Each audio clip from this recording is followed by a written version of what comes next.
Ya, seberapapun amal soleh yang dia kerjakan dari sholat, puasa, zakat, haji, sedekah, baik kepada anak yatim, berbakti kepada orang tua, tetapi kemudian dibarengi dengan itu juga dia mempersekutukan Allah SWT, maka seluruh amal solehnya akan sia-sia, tidak diterima oleh Allah SWT, akan hapus. Demikian juga Allah mengancam mereka yang berbuat syirik abadi di dalam neraka. Allah berfirman dalam surah Al-Maidah ayat 72, "Innahu may yusyrik billah faqad haramallahu al-jannah wa ma'wahun nar wa ma lidh-dhalimina min ansar." Sesungguhnya orang yang mempersekutukan sesuatu dengan Allah, maka pasti Allah mengharamkan kepadanya surga dan tempatnya adalah neraka. Tidaklah bagi orang-orang zalim itu seorang penolong pun. Ikhwan rahimani warahmatullah. Mendengar beberapa ayat tentang ancaman dari Allah SWT bagi mereka yang mempersekutukan Allah SWT, maka itu mengharuskan bagi kita semuanya untuk merasa takut dari terjerumus ke dalam kesyirikan. Nabiullah Ibrahim alaihissalam adalah nabi yang paling paham tentang bagaimana mentauhidkan Allah dan menjauhi mempersekutukan Allah SWT setelah Nabi Muhammad SAW. Dan Nabiullah Ibrahim pula lah yang paling melaksanakan tauhid dan paling jauh dari syirik setelah Nabi Muhammad SAW. Namun demikian beliau tidak pernah kehilangan rasa takut dari terjerumus ke dalam kesyirikan. Artinya, kalau kemudian Nabiullah Ibrahim saja yang sedemikian kuat imannya, ilmunya dan imannya dan amalnya tidak pernah merasa nyaman dari terjerumus ke dalam kesyirikan, maka tentunya kita semuanya lebih-lebih. Sehingga adalah merupakan indikasi yang sangat kuat tentang jahilnya seseorang dari tauhid dan syirik, dan jauhnya seseorang dari praktek tauhid ketika seseorang merasa aman dirinya dari terjerumus ke dalam kesyirikan. Maka saya sampaikan di sini firman Allah Ta'ala yang menunjukkan tentang rasa takut yang ada pada Ibrahim alaihissalam. Kemudian bagaimana penjelasan ulama terkait dengan ayat di atas. Allah berfirman tentang Ibrahim alaihissalam, surat Ibrahim ayat 35-36, "Wa in qala Ibrahimu rabbi ij'al hadzal balada amina wajnubni wa baniya an na'budal asnam Rabbi innahunna adlalla katsiran minan nas faman tabi'ani fa innahu minni wa man asani fa innaka ghafurur rahim." Dan ingatlah ketika Ibrahim berkata, "Ya Tuhanku, jadikanlah negeriku, negeri ini, negeri Mekah, negeri yang aman, dan jauhkanlah aku beserta anak cucuku daripada menyembah berhala-berhala. Ya Tuhanku, sesungguhnya berhala-berhala itu telah menyesatkan kebanyakan daripada manusia. Maka barang siapa yang mengikutiku, maka sesungguhnya orang itu termasuk golonganku, dan barang siapa yang mendurhakai aku, maka sesungguhnya engkau maha pengampun lagi maha penyayang." Ya, berdasarkan ayat di atas, maka salah seorang ulama salaf, Ibrahim At-Taimi rahimahullah, beliau mengatakan, "Waman ya'manul bala ba'da Ibrahim?" Siapakah yang merasa aman dari musibah ini, yaitu musibah terjerumus ke dalam kesyirikan setelah Ibrahim tidak merasa aman? Faman ya'manul bala ba'da Ibrahim, siapa yang merasa aman dari terjerumus ke dalam musibah syirik setelah Ibrahim saja tidak merasa aman? Maka pertanyaan di atas sebenarnya pertanyaan retoris yang tidak butuh jawaban,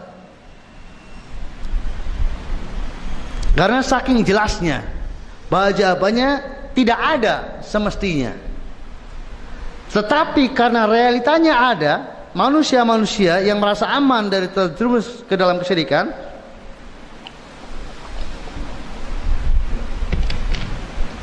Maka saya nukilkan jawaban Syekh Abdurrahman bin Hasan Al-Utsaiz rahimahullah, di mana beliau mengatakan fama ya'malul bala minu illa man wajal bihi wa bima yukhlisu min.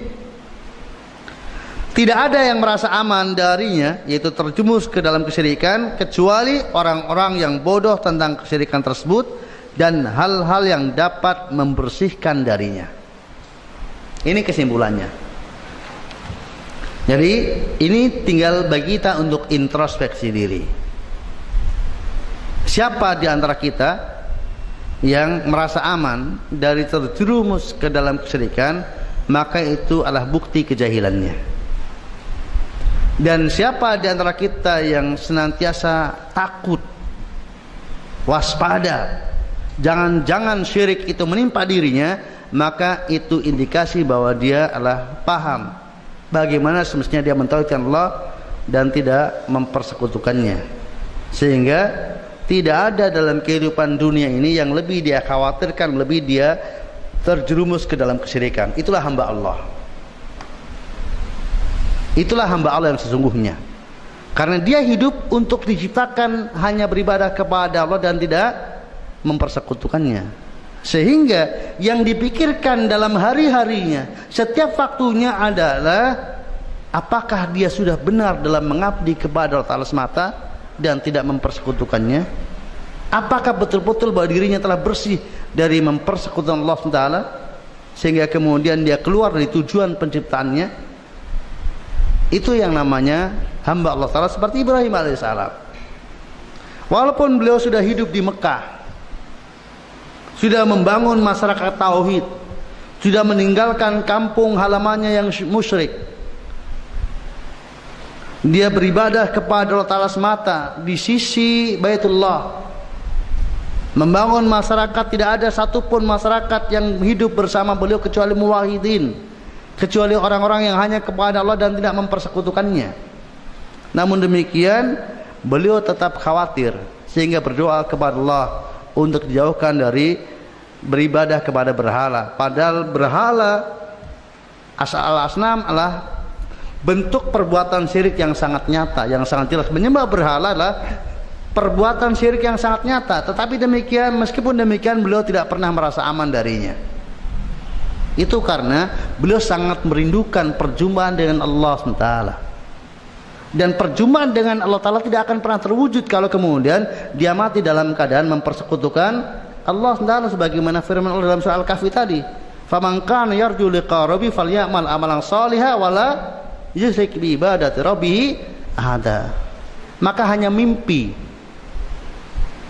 hanya angan-angan seseorang yang menginginkan perjumpaan Allah, kenikmatan yang terbesar yang akan diraih oleh penghuni sorga, kemudian sementara dia di dunia mempersekutukan Allah SWT, itu adalah angan-angan yang tidak akan pernah terwujud.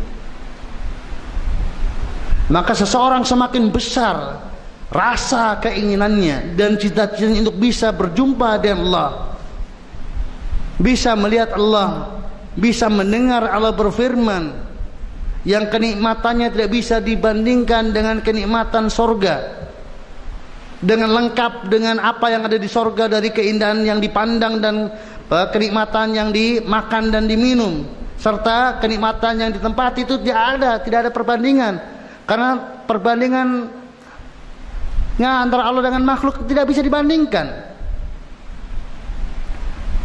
Itu hanya bisa diwujudkan apabila dia mati menghadap kepada Allah dengan bersih dari mempersekutukan Allah Ta'ala. Yauma la yanfa'u malun wala banun illa man atallaha biqalbin salim. Ingat pada hari di mana dia akan ada manfaatnya, harta dan juga anak-anak, kecuali yang menghadap kepada Allah dengan hati yang bersih. Maka kita akan mulai dengan pembahasan tentang hati.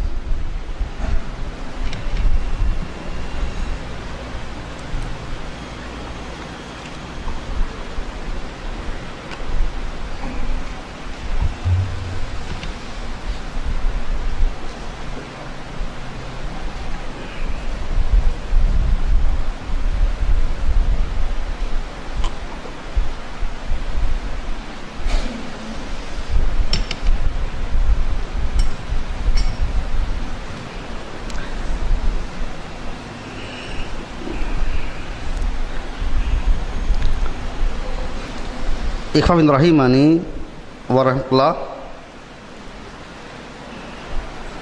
Nabi kita sallallahu alaihi wasallam bersabda, ala wa inna fil jasadi mudghah idza saluhat saral jasad kullu wa idza fasadat fasada al jasad kullu, ala wa hiya al qalb.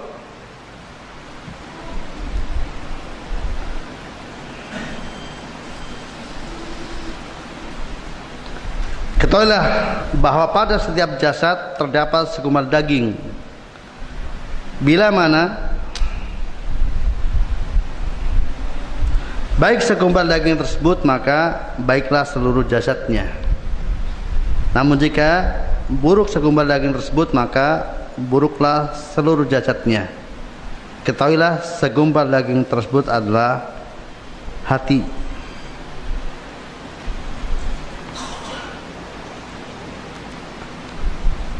Dan ikhwan rahimani warahmatullah, berdasarkan sabda Nabi SAW di atas, ini menunjukkan bahwa pokok perbaikan adalah perbaikan hati.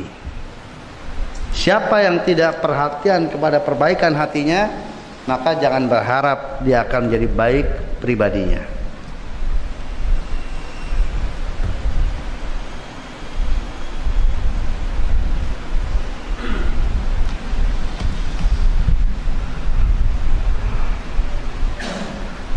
Amalan hati amat sangat banyak, dan di sana ada pokok-pokoknya yang mesti kita ketahui, kemudian kita kelola, kita manage dengan baik.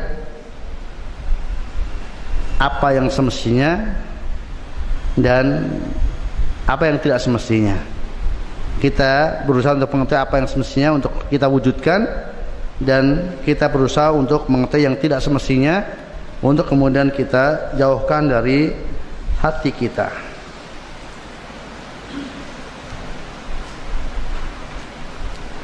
Dan dari amalan hati yang paling mendasar adalah cinta.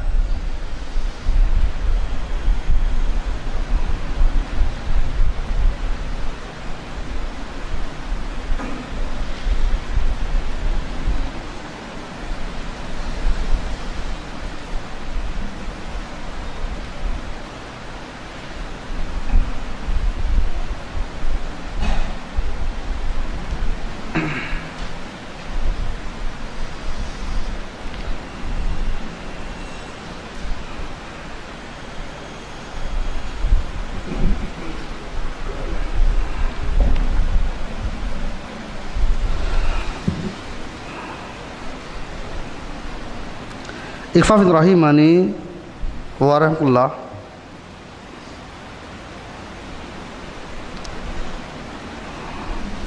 Imam Ibnul Qayyim rahimahullah, beliau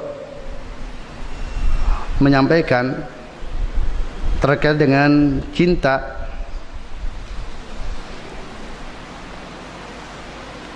khususnya apabila cinta itu diposisikan dengan posisi yang benar, diwujudkan dengan wujud yang benar.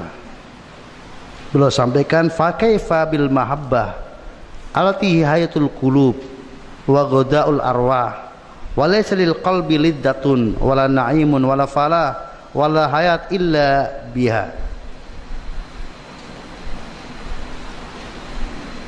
Bagaimana dengan cinta yang itu merupakan kehidupan hati dan gizi bagi ruh? Tidak akan ada kelezatan dan kenikmatan, keberuntungan serta kehidupan. Tidak ada kelezatan bagi hati, kenikmatan, keberuntungan dan kehidupan kecuali dengan cinta. Wa idza faqadaha al-qalb kana alamu a'dam min alamil ain idza faqadat nuruha wal udun idza faqadat sam'uha wal idza faqadat sammaha wal lisan idza faqada nutqaha.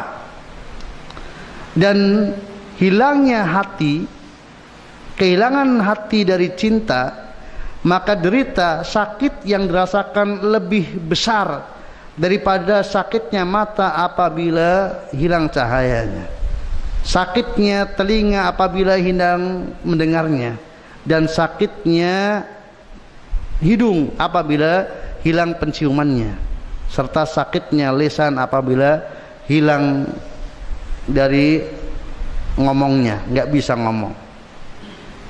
Bal fasadul qalbi idza khala min mahabbati fatirihi wa bari'i wa ilahi al-haq a'dam min fasadil badan idza khala minar ruh.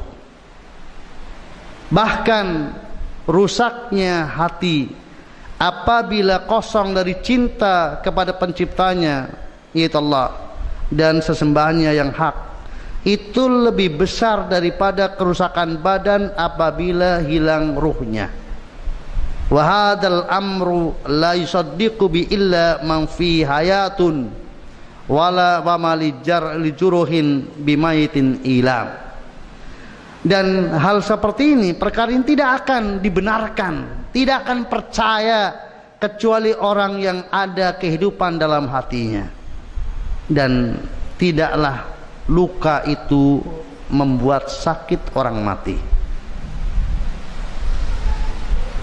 Jadi kalau ada orang yang tidak benar di dalam kecintanya kepada Allah, lalu dia tidak merasa menderita, itu karena memang orang mati tidak merasakan sakit.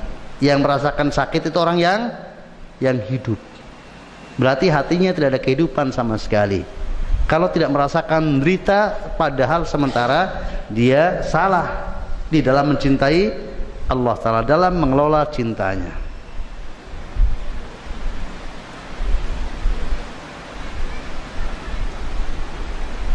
Imam As-Sa'di rahimahullah beliau mengatakan, aslu tauhid wa ruhu ikhlasul mahabbah lillahi wahdah, wa hiya aslu ta'alluh wa ta'abbud lahu, bal hiya haqiqatul ibadah.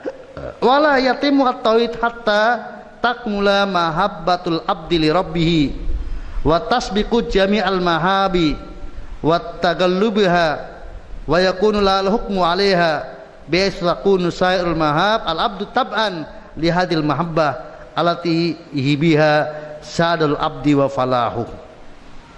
Imam Abdurrahman As-Sa'di rahimahullah menyampaikan, pokok tauhid dan ruhnya adalah mengikhlaskan cinta hanya untuk Allah semata. Bahkan ialah pokok ubudiyah, pokok ibadah kepada Allah. Bahkan itulah hakikat ibadah.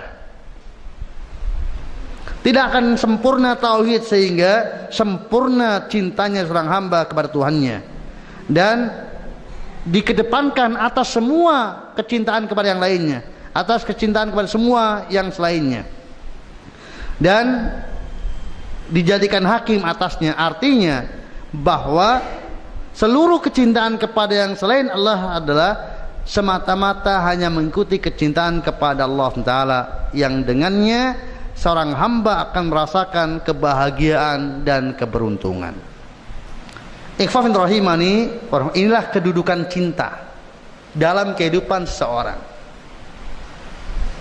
Maka orang yang paling berbahagia dengan kebahagiaan yang sejati, yang abadi, tidak hanya di dunia, bahkan kemudian sampai di akhirat, adalah mereka yang paling sukses dalam mengelola cintanya.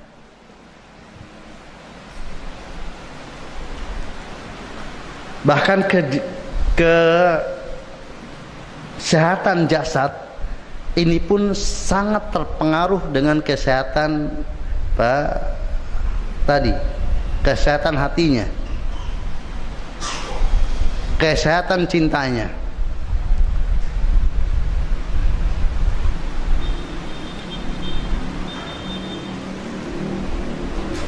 Maka orang yang hidupnya dipenuhi dengan cinta, jasadnya paling sehat.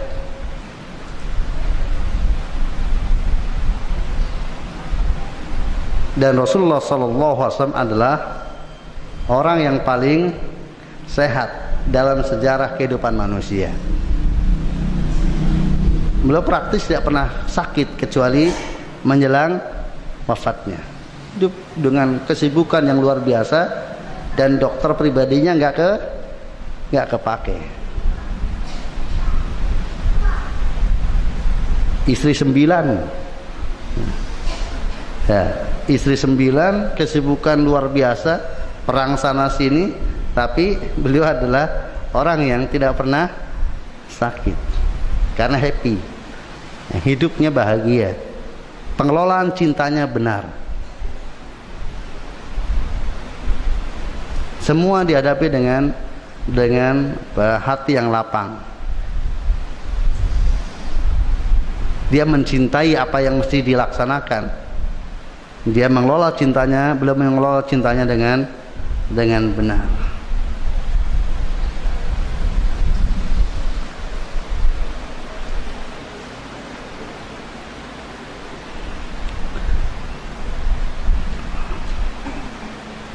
Bahkan ya, Syekhul Islam rahimahullah, orang yang hidupnya sering dalam kerangkeng penjara pun dilihat oleh murid-muridnya, termasuk Imam Ibnu Qayyim rahimahullah, orang yang hidupnya bahagia. Maka Imam Al-Qayyim menceritakan, apabila kami dalam kondisi gundah gulana, maka kami menemui guru kami yang ada dalam penjara. Kalau sudah menemui guru kami, kemudian diberikan nasihat, arahan, kemudian hilanglah gundah gulana tersebut. Jadi yang hidup dalam penjara lebih bahagia daripada yang mengapa? Karena sukses di dalam mengelola hatinya. Jannati fi qalbi, kan? Surgaku ada dalam hatiku. Kalau mereka memenjaraku, khalwat, berdua dengan Allah Ta'ala. Kalau mereka mengusirku, syaha, rekreasi. Kalau mereka membunuhku, mati syahid. Apa? Di mana orang seperti ini akan dibuat menderita? Nggak bisa. Maka mereka para ulama salaf yang betul-betul memahami hakikat ubudiyah kepada Allah SWT, dan mereka mampu mengelola, di antara yang paling pokoklah mengelola cinta. Mereka mengatakan, seandainya raja dan anak-anak raja mengetahui kenikmatan dan kebahagiaan yang kami rasakan, niscaya mereka akan berusaha merebutnya dari kami dengan pedang-pedang mereka. Jadi raja dan anak-anaknya, walaupun mereka bergelimang dengan dunia dan apa aja yang bisa mereka lakukan di dunia bisa, tapi kebahagiaannya kalah dengan mereka. Para ulama salaf, nggak melihat apa yang dirasa oleh raja dan sebagai kebahagiaan yang membuat iri. Seandainya mereka tahu kebahagiaan kami rasakan, mereka yang akan iri. Tetapi mereka tidak akan mungkin bisa mendapatkan kebahagiaan yang kami dapatkan kecuali dengan cara menempuh jalan yang kami tempuh. Karena kebahagiaan itu hanya bisa dirasakan, kebahagiaan sendiri hanya bisa dirasakan orang yang menempuhnya. Yang tidak menempuhnya nggak akan dia mencapai kadar kebahagiaan seperti kebahagiaan mereka yang telah menempuh jalan kebahagiaan yang sejati. Semua orang-orang yang bahagia yang tidak menempuh jalan yang benar, kebahagiaannya semu. Kebahagiaan yang bercampur dengan noda-noda penderitaan. Tetapi orang yang bahagianya benar-benar melalui jalan yang benar, didapatkan dengan cara yang benar, itu kebahagiaannya murni, tanpa ternoda. Walaupun mungkin dilihat secara fisik, maka dia orang yang miskin. Dilihat secara fisik dia orang yang sakit misalnya. Secara fisik dia orang yang terpenjara misalnya. Tapi hati nggak pernah bisa dipenjara. Hati nggak pernah bisa disakiti. Bagi orang yang dia bisa mengelola hatinya, dan lebih-lebihlah dia mampu mengelola cintanya, seperti telah kita dengarkan tadi dari kalam Imam Ibnul Qayyim yang beliau termasuk pakar dalam masalah urusan hati. Kalau sudah bicara hati, maka ya beliaulah pakarnya, Imam Ibnul Qayyim rahimahullah. Ya, cinta. Saya sampaikan secara ilmu ya, teori tentang cinta. Dan untuk bisa merealisasikannya itu butuh apa? Butuh tujrubah, butuh latihan, butuh eksperimen, butuh percobaan demi percobaan antara sukses dan gagal, gagal dan sukses, terus begitu sampai kemudian dia betul-betul bisa menempatkan cintanya sesuai dengan tempatnya masing-masing tanpa salah. Ikhwan rahimani warahmatullah, cinta ditinjau dari jenisnya maka terbagi menjadi dua ya. Cinta yang itu jenis ibadah dan cinta yang itulah non ibadah.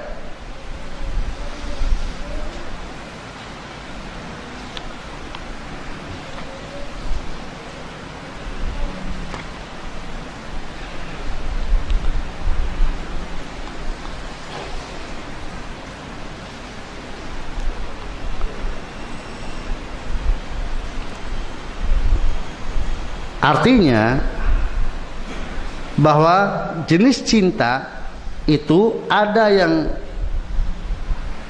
apabila itu ada berarti ada ubudiyah pada orang tersebut, dan ada yang cinta itu walaupun itu ada tidak dianggap sebagai cinta ubudiyah, artinya keberadaannya tidak dianggap sebagai perbuatan ibadah, cinta ibadah. Nah, kapan sebuah cinta disebut ubudiyah, jenisnya jenis ibadah? Saya sampaikan di situ, cinta ibadah cinta yang mengandung unsur perendahan diri dan pengagungan terhadap objek yang dicintainya.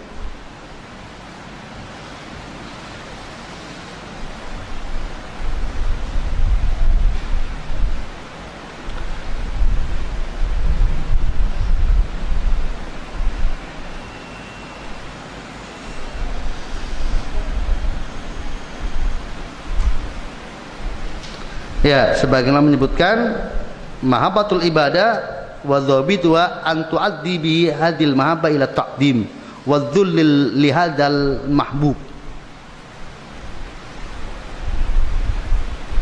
Jadi mahabbah ibadah adalah batasannya yang dengan cinta itu akan mengantarkan kepada mengagungkan kepada yang dicintai dan merendahkan diri terhadap yang dicintai.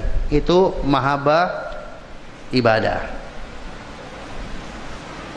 Nah, mahabbah yang ubudiyah ini ditinjau dari objek yang dicintai maka terbagi menjadi dua. Itu objeknya Allah atau selain Allah, maka menjadi cinta kepada Allah dan cinta kepada selain Allah.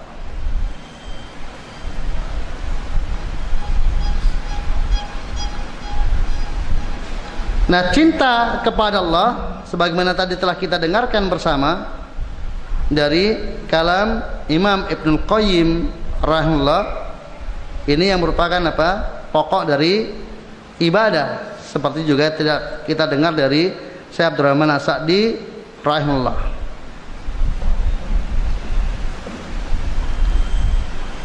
Jadi hidupnya hati, ruhnya hati itu adalah pada cinta kepada Allah SWT. Jadi seperti disampaikan oleh Syekhul Islam rahimahullah bahwa muhariqatul qulub salasah. Di motor penggerak hati itu ada tiga: cinta, takut, dan harap. Wa adamwa al-mahabbah, dan yang paling besarnya adalah cinta. Karena cinta ini akan abadi. Cinta kepada Allah itu akan abadi sampai bertemu dengan Allah, cinta itu masih ada. Sementara takut dan roja itu sudah sirna. Takut sudah nggak ada rasa takut lagi. Harap sudah tidak ada harapan. Karena apa? Semuanya tercapai. Semua yang diharapkan ketika di dunia tercapai semua. Jadi tinggal yang tersisa cinta. Adapun cinta kepada Allah itu abadi.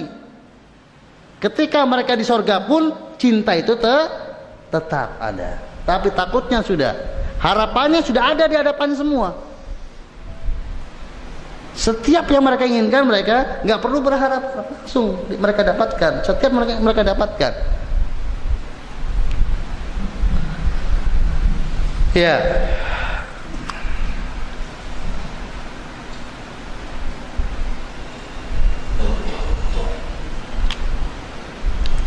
Maka saya sampaikan di situ, cinta merupakan penggerak seluruh aktivitas ibadah. Bahkan hakikat ibadah adalah cinta. Ibadah yang kosong dari rasa cinta adalah ibadah yang tidak memiliki ruh. Jika seseorang cinta kepada Allah dan ingin berjumpa dengannya di sorga, maka ia akan menempuh jalan yang akan mengantarkan menuju cita-cita tersebut. Cinta dengan kategori ini disebut dengan cinta khusus. Mengapa? Ya karena harus dikhususkan hanya untuk Allah saja.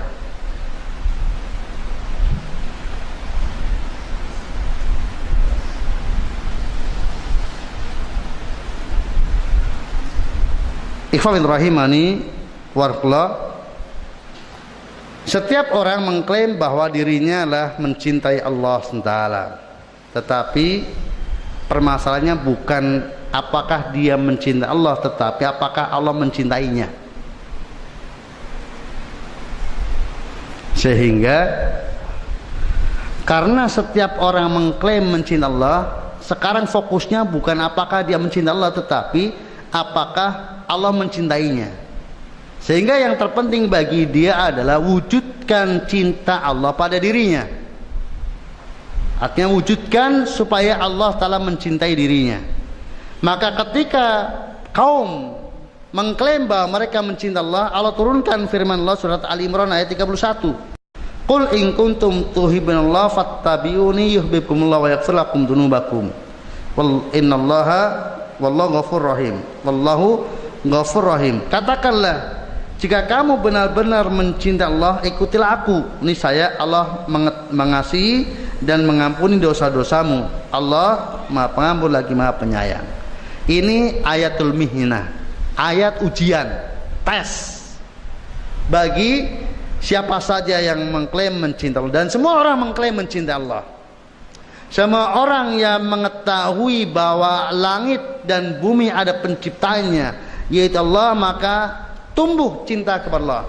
Pasti secara fitrah manusia mereka mencintainya. Tapi permasalahannya, apakah mereka membuktikan cintanya kepada Allah atau tidak? Nah, Allah telah turunkan ayat sebagai tes. Siapa yang benar cintanya kepada Allah dan siapa yang dusta. Maka mereka yang jujur cintanya kepada Allah dibuktikan dengan ittiba kepada Nabi SAW.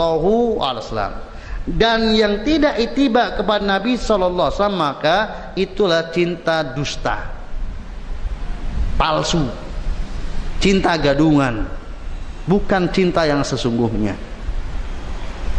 Ingat, yang menurunkan tes ini adalah Allah yang kita cintai. Maka Allah lah yang paling tahu ya, jawabannya kan itu. Artinya kalau kemudian jawabannya benar, berarti ya dibenarkan Allah, berarti dia betul-betul mencintai Allah. Tapi kalau jawabannya salah, berarti dusta, ya berarti ya benar. Bukti mencintai Allah adalah kan ittiba kan tuh. Nah, ittiba ada pada tersebut berarti betul. Kalau ittiba nggak ada berarti salah, cintanya kepada Allah nggak benar. Antum atau kita semuanya mau percaya atau tidak itu terserah. Yang jelas Allah yang telah menurunkan standarisasi untuk seseorang dikatakan mencintai Allah dengan benar, yaitu ittiba. Berarti sekarang fokus kita adalah jangan dari sisi apakah saya mencintai Allah tidak, tetapi apakah saya ittiba atau tidak gitu. Kalau fokusnya ittiba, saya harus menjadi orang ittiba, itu otomatis berarti dialah orang yang mencintai Allah gitu. Karena itu kan masalah hati. Hati itu susah untuk diteropong susah, untuk dilihat kenyataannya itu susah karena hati. Maka yang bisa adalah alamatnya, indikasinya. Kalau indikasinya ada, itu ada alamat. Seperti misalnya melihat orang takut benar atau tidak kan susah, ya atau tidak?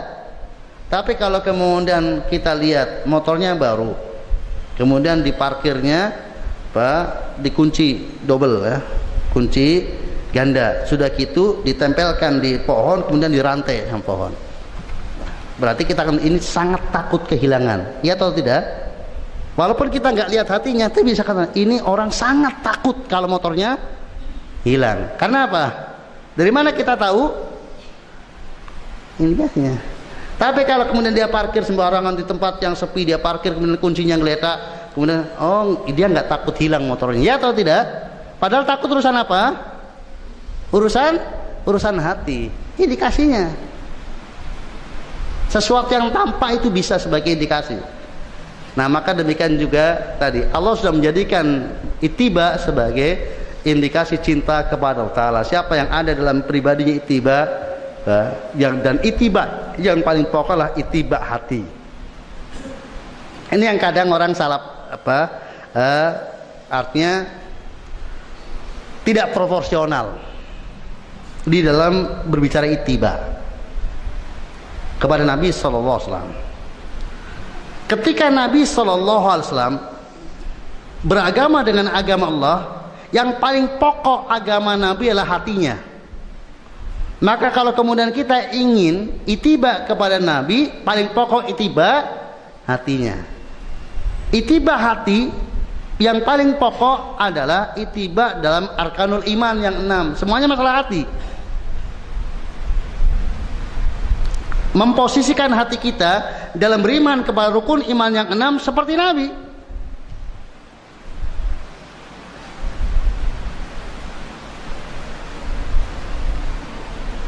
Maka para sahabat adalah orang yang paling mencontoh Nabi dalam al-iman, di samping kemudian dalam yang zahir juga. Maka apa kata Allah, fa in amanu bimithli ma amantum bi faqadi tado. Jika mereka beriman seperti apa yang kamu beriman dengan terhadapnya, maka mereka telah mendapatkan petunjuk. Coba ketika beliau mau ngetes apakah orang ini ittiba pada beliau atau tidak pada dalam keimanan, pada seorang budak wanita, aina Allah, di mana Allah? Dijawab bis sama. Mana ana? Siapa saya? Anta Rasulullah. Itu masalah hati. Atika hafainah mu'minah. Bebaskan dia sudah terbukti sebagai orang yang beriman. Kan Nabi nggak melihat zahir dia perjalanannya gimana dalam hidupnya, tapi dilihat apa yang menjadi keyakinan hatinya. Oh, sama dengan dia, sama dengan Nabi SAW, maka bebaskan dia. Sementara Khawarij zahirnya sama dengan Nabi dan para sahabat, sholatnya, puasanya bahkan ya, tapi Nabi nggak akui mereka sebagai orang ittiba. Apa? Hatinya beda. Nabi punya keyakinan dosa besar diampuni, mereka tidak punya keyakinan dosa besar diampuni. Keimanan tentang Allah beda. Ya. Kemudian para sahabat ketika menilai adanya Qadariyah, munculnya aliran Qadariyah, mengingkari takdir, secara umum sholat sebagainya masih sama dengan para sahabat. Tapi apa kata Ibnu Umar, akhbirhum anni bara'um minhum wa hum bara'um minni. Sampaikan saya baro dari mereka dan mereka baro dari kami, dari saya. Hatta yu'minul qadar, sampai mereka mau beriman kepada takdir. Cukup satu keimanan sudah dianggap bukan golongannya. Karena ittiba pokok adalah ittiba keimanan sebelum ittiba zahir. Maka kalau mau bahas ittiba, jangan dimulai dari apa? Bahas ittiba tentang bagaimana model zikirnya, berapa jumlah zikirnya, berapa jumlah sholatnya, bagaimana model puasanya. Ittiba mulai dari bagaimana keimanannya, bagaimana beriman kepada Allah, bagaimana beriman kepada malaikat, bagaimana beriman kepada kitab kita, bagaimana beriman kepada para rasul, bagaimana beriman kepada hari akhir, bagaimana beriman kepada takdir. Sama semuanya, insya Allah yang kesini mudah nanti. Kalau sudah ini sama, insya Allah untuk yang berikutnya apa? Nah, untuk sama sholatnya, sama zikirnya, sama kemudian puasanya, sama. Kalau sudah prinsip terhadap arkanul imannya sama, sudah ittiba. Kalau belum ittiba di arkanul iman, ya, amat sangat sulit untuk ittiba diajak dalam masalah zahir.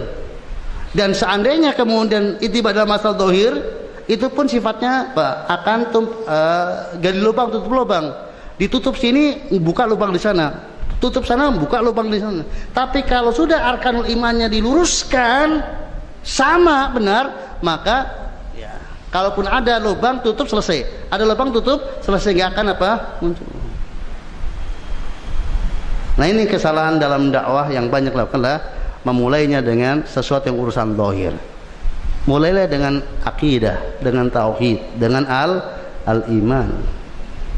Sebagaimana Nabi SAW berdakwah dan sebagaimana juga para salafus saleh berdakwah. Bagaimana Nabi SAW memerintahkan dai-nya untuk berdakwah.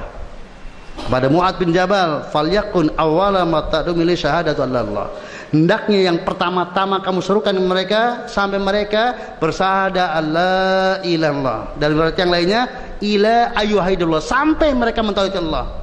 Fa innahum atauka lidzalik fa'limhum anna Allah iftarada 'alaihim khamsa shalawatin fi kulli yawmin wa lailah. Kalau mereka sudah mau mentauhidkan Allah, ajarkan kepada mereka salat 5 waktu sehari semalam. Fa innahum atau secara bertahap. Jadi diselesaikan dulu urusan apa? Urusan batin.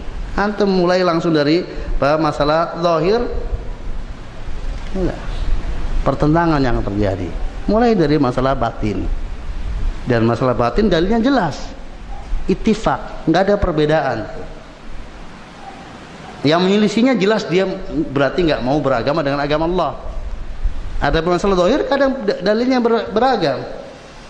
Tapi kalau masalah batin dalilnya jelas. Yang tidak mau berarti dia tidak mau beragama Allah Ta'ala, dan tidak percuma baginya untuk diajak perkara yang zahir kalau perkara batinnya tidak mau, karena memang dia tidak mau dengan beragama dengan agama Allah Subhanahu Wa Ta'ala. Ya, itu hati cinta yang jadi cinta yang bersifat ubudiyah. Objeknya ada 2, Allah dan selain Allah. Cinta kepada Allah hukumnya wajib dan merupakan sepaling besar ibadah kepada Allah. Bahkan hakikat ubudiyah kepada Allah, cinta kepada Allah, yang lainnya mengikut.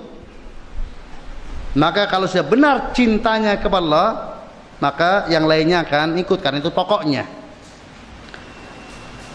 Tadi saya sampaikan yang terpokok adalah bukan seseorang mengklaim dia mencintai Allah, tetapi wujudkan dalam dirinya kecintaan Allah kepadanya.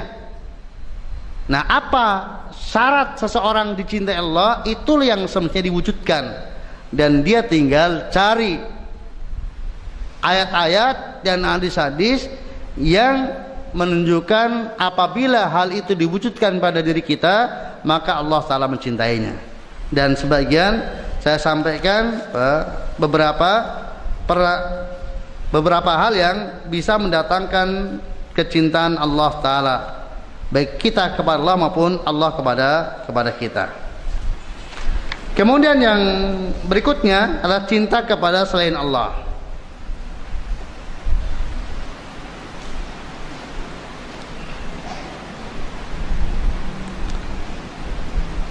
Dalam cinta ibadah, ya. Jadi cinta ibadah ada objeknya ada 2, Allah dan selain Allah. Maka bahasan ini berarti cinta ibadah kepada selain Allah.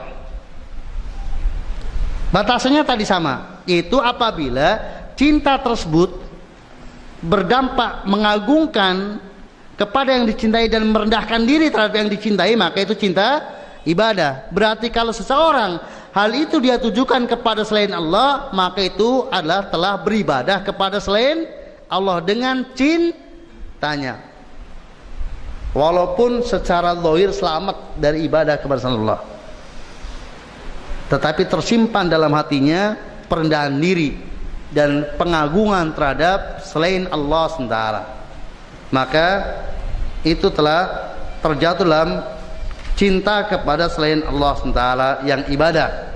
Berarti telah mempersekutukan Allah Ta'ala, karena cinta ibadah adalah khusus untuk Allah SWT semata. Maka apabila ditujukan kepada selain Allah, berarti dia telah beribadah kepada selain Allah, berarti dia telah mempersekutukan Allah, dan ya, dia bukan orang mukmin tapi orang kafir.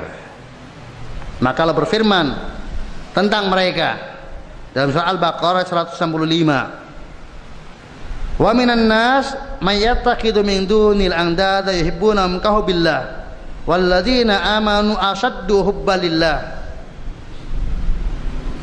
Dan di antara manusia ada orang-orang yang menyembah tandingan-tandingan selain Allah. Mereka mencintainya sebagaimana mereka mencintai Allah. Adapun orang-orang yang beriman amat sangat cintanya kepada Allah. Di sini Allah sedang menceritakan orang-orang yang menduakan Allah dalam cinta.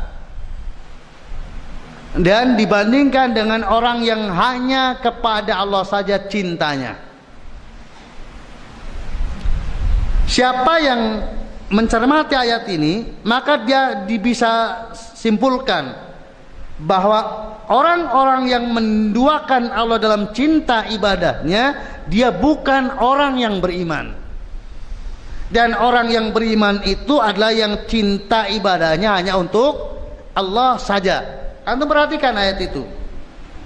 Dan di antara manusia, kemudian adapun orang-orang yang beriman, menunjukkan bahwa di antara manusia tadi adalah bukan orang yang beriman.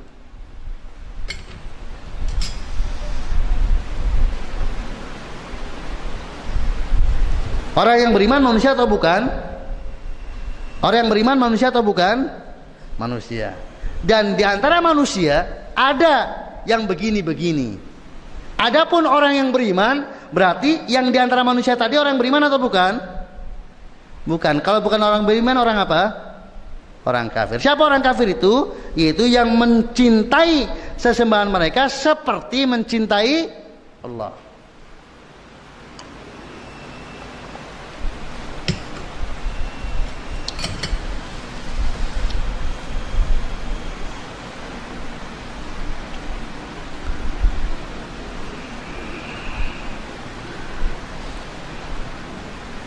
Nah, ayat ini semodel dengan firman Allah surat Asy-Syu'ara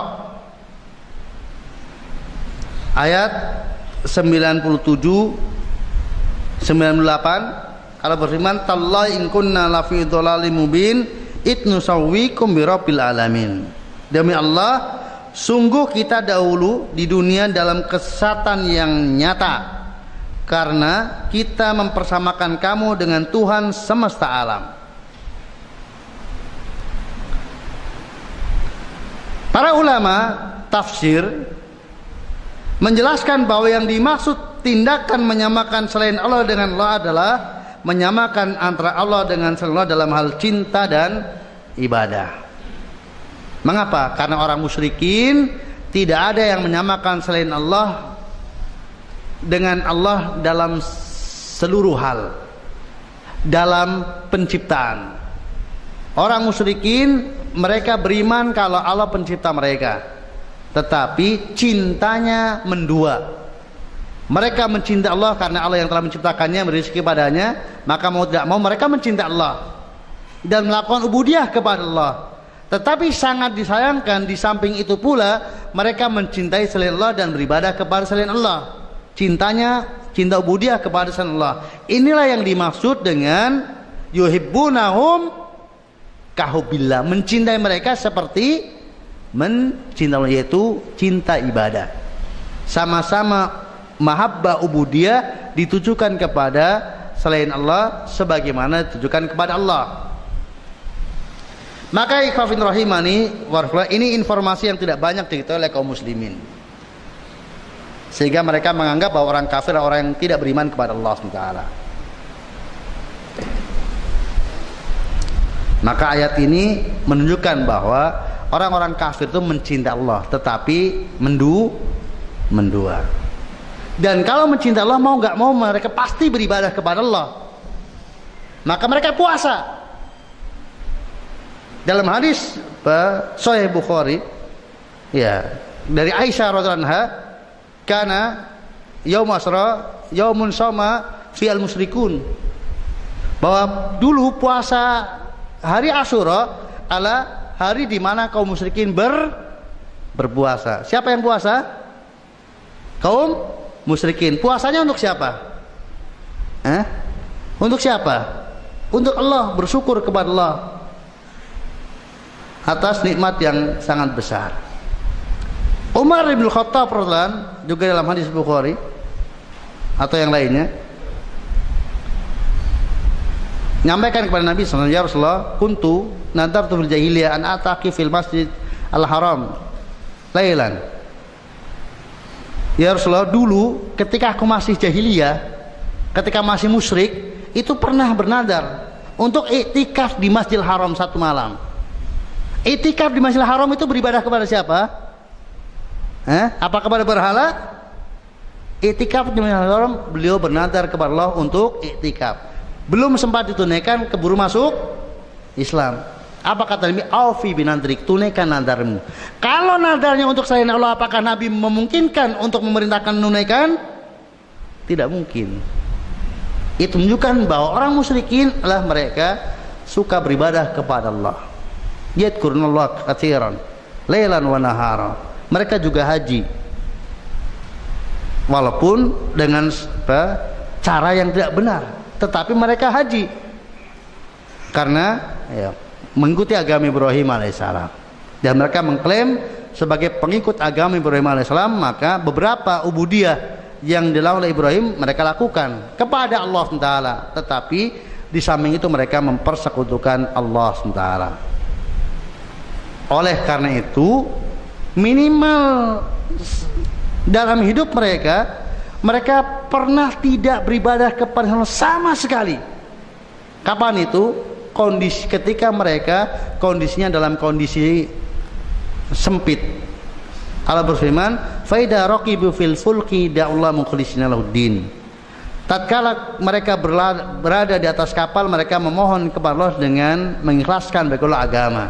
Falamma najjahum ilal barri idahum yusyrikun. Tetapi ketika Allah selamatkan mereka ke daratan, mereka kembali berbuat syirik. Ini menunjukkan bahwa orang musyrikin ibadah syiriknya itu hanya kalau dalam kondisi lapang. Kalau sempit, gawat, mereka hanya kepada Allah beribadah. Jadi ini bukti bahwa mereka mencintai Allah. Meskipun demikian, mereka mencintai selain Allah Subhanahu wa taala.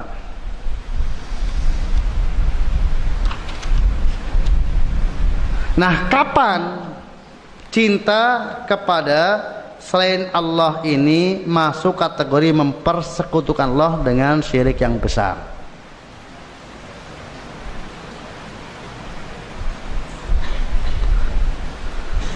Ya, itu yang belum saya rinci.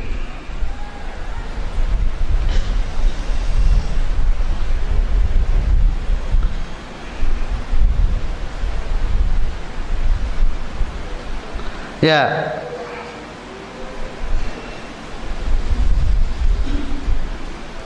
ada 3 bentuk atau ada 4 bentuk yang cinta kepada selain Allah itu mengakibatkan seseorang itu telah keluar dari Islam dengan sebab cintanya. Dia keluar dari ranah tauhid dengan sebab cintanya. Yang pertama tadi, cinta ubudiyah. Kalau jenis cintanya adalah cinta ubudiyah, ditujukan kepada selain Allah, seperti para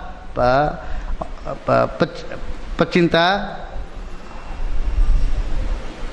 orang-orang soleh yang berlebihan sampai kemudian merendahkan diri dan mengagungkannya keluar batas dari batas-batas yang diizinkan secara syariat. pecinta para penyembah berhala. Kemudian yang kedua adalah apabila cintanya tadi menghasilkan ketaatan yang mutlak.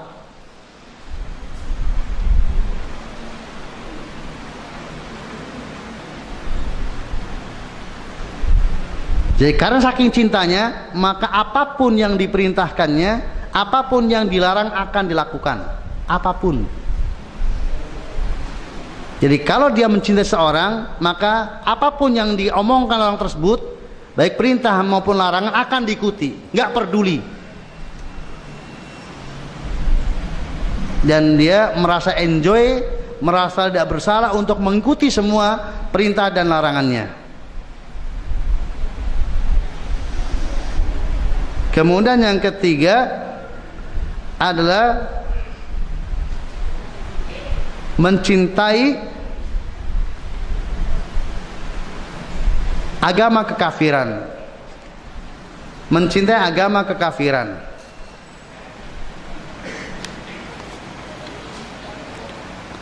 Termasuk mencintai orang-orang kafir karena kekafirannya.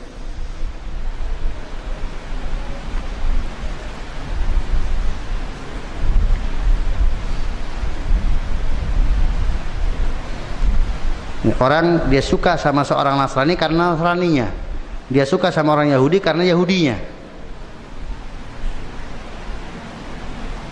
Kemudian yang keempat mencintai dunia sampai rela melakukan kekafiran atau kesyirikan. Karena saking cintanya kepada dunia sampai dia rela untuk berbuat syirik atau berbuat kekafiran. Misalnya seorang yang mencintai harta, saking cintanya dia rela melakukan ritual ubudiyah. Dia rela memberikan sesaji kepada setan dengan harapan dia dapat harta. Dia melakukan pesugihan, menempuh jalan pesugihan untuk mendapatkan harta, atau menempuh jalan sihir untuk menyihir orang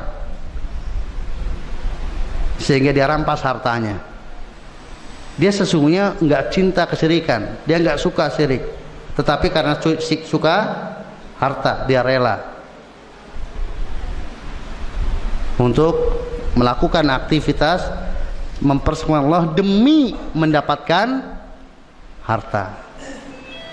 Nah demikian ikhwatiddin rahimani warahmatullah, bahasan sementara masih belum selesai tentang cinta, dan setelah kita lanjutkan ba'da salat zuhur, waktu yang tersisa untuk bertanya jawab. Jadi baru cinta ibadah, masih ada cinta non ibadah yang insyaallah kita tuntaskan setelah salat zuhur bismillah. Kalau ada pertanyaan dipersilakan.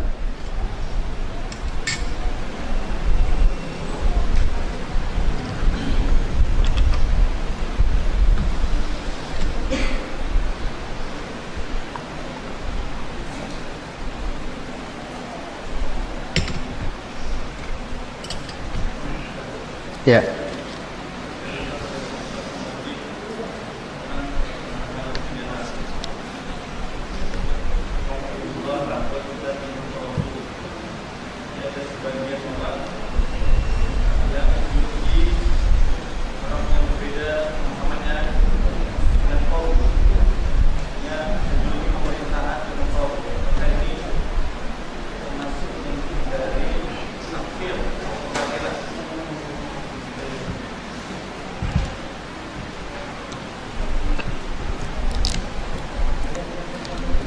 Ya, termasuk pokok tauhid adalah istinabut tagut.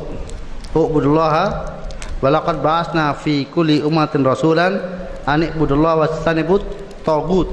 Dan itu semua rasul diutus oleh Allah Ta'ala untuk mengajak manusia beribadah hanya kepada Allah Ta'ala semata dan tidak beribadah kepada tagut.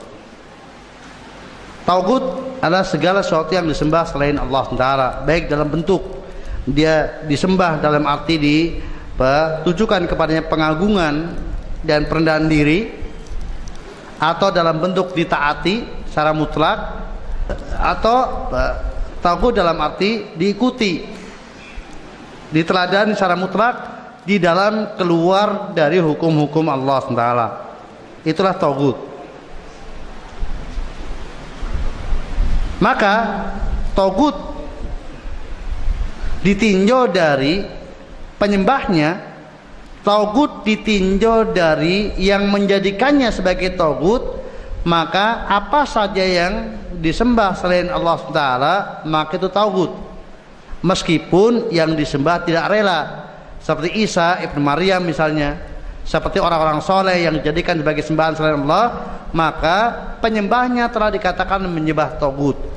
Demikian yang juga taat kepada selain Allah Ta'ala walaupun dalam hal yang batil, maka yang mentaatinya disebut telah mentaati tauhid. Adapun ditinjau dari yang disembah, maka disyaratkan untuk dikatakan tauhid adalah apabila dia ridho. Artinya Nabi Isa bukanlah tauhid karena beliau tidak ridho, orang-orang soleh bukanlah tauhid karena mereka tidak ridho dijadikan sembahan. Demikian juga para ulama yang salah dalam fatwanya, kemudian fatwanya diikuti, juga bukan tauhid karena mereka tidak ridho fatwa yang salah itu diikuti. Ya, itulah tauhid. Adapun membatasi tauhid adalah yang berbeda dengan alirannya, atau kemudian setiap orang yang berhukum dengan selain hukum adalah tauhid, maka itulah pemaknaan tauhid yang tidak benar. Ya, itulah pemaknaan tauhid yang tidak benar. Wallahu a'lam bishawab. Ya, ada yang lain?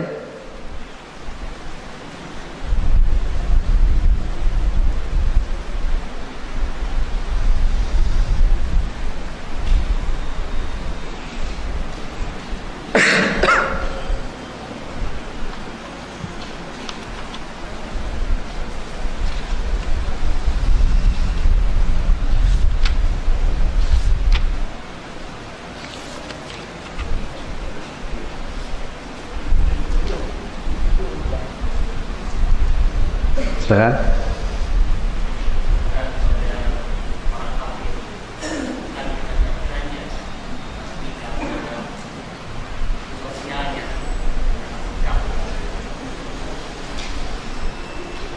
Ya, mencintai orang kafir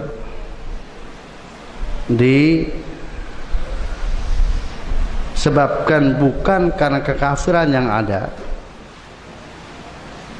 tetapi pada sisi kebaikan-kebaikan yang ada, secara umum tetap tidak boleh, karena itu akan, karena pada hakikatnya ya orang kafir tidak ada kebaikan pada mereka. Pada hakikatnya orang kafir tidak ada kebaikan bagi mereka. Berbeda dengan yang itulah tabi'i. Artinya setiap orang pasti dianugerahi rasa cinta. Seperti misalnya anak kepada ibunya yang kafir, anak kepada bapaknya yang kafir, anak kepada pamannya yang kafir, atau seseorang kepada seorang pria kepada wanita kafir yang cantik misalnya. Dia suka karena kecantikannya, bukan karena kekafirannya. Maka ya diperbolehkan dalam Islam menikahi orang kafir ahlul kitab, yang nggak ada menikah kalau nggak ada rasa cinta gitu. Ya, itu bukan karena kekafirannya. Maka itu diperbolehkan selama tidak mengantarkan kepada hal-hal yang melanggar syariat. Jadi kalau bukan kepada kekafirannya, tetapi menjadikan dia membantu dalam karena sukanya, karena cintanya, sehingga kemudian berbuat durhaka kepada Allah, maka ini juga cinta yang haram sebagaimana akan dibahas nanti insyaallah. Tetapi selama dia tidak sekedar rasa suka tersebut tidak menjadikan, dan sekali lagi bukan karena kekafirannya, tetapi sekedar apa yang ada padanya dari hal-hal yang memang secara tabiat manusia itu suka pada hal-hal tersebut, maka tidak mengapa selama tidak berdampak kemudian dia berbuat durhaka kepada Allah karena rasa cintanya tersebut. Ya, karena orang yang baik dia suka, akhirnya kemudian ya ketika mengajak hal yang jelek dia juga ikuti. Jelas itu berarti sudah keluar batas dari rasa cintanya tersebut. Insya Allah akan kita lanjutkan nanti pada pelajaran berikutnya terkait dengan masalah ini ketika kita membahas tentang cinta yang tabii.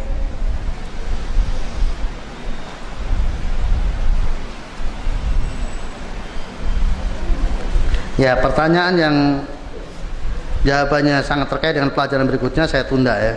Nanti ada pertanyaan yang saya baca dan itu terkait dengan pelajaran sudahnya.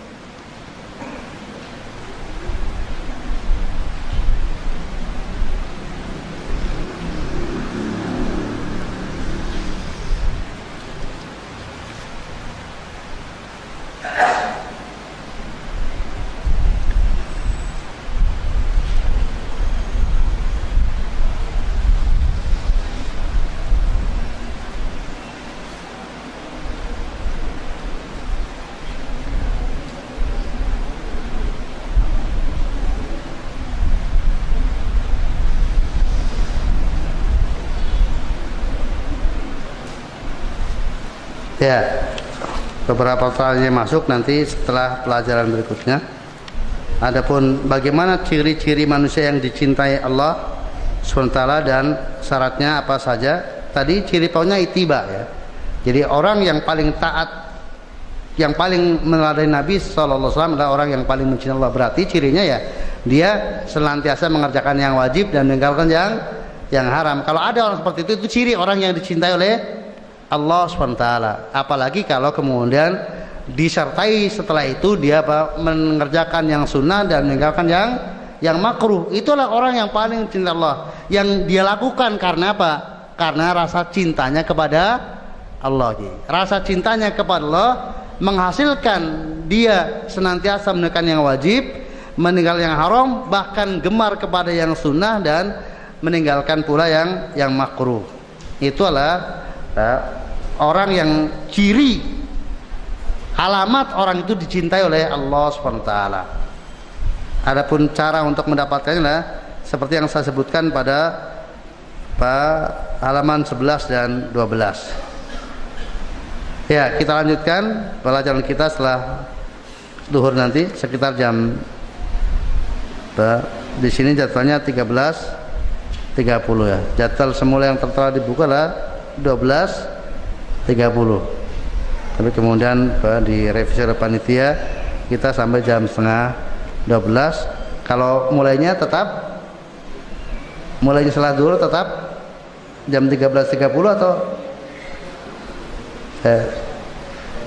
ya tetap jam 13.30 insyaallah. Jadi ada waktu untuk kemudian ya makan siang dan sejenisnya. Demikian ikhwan rahimani warahmatullah.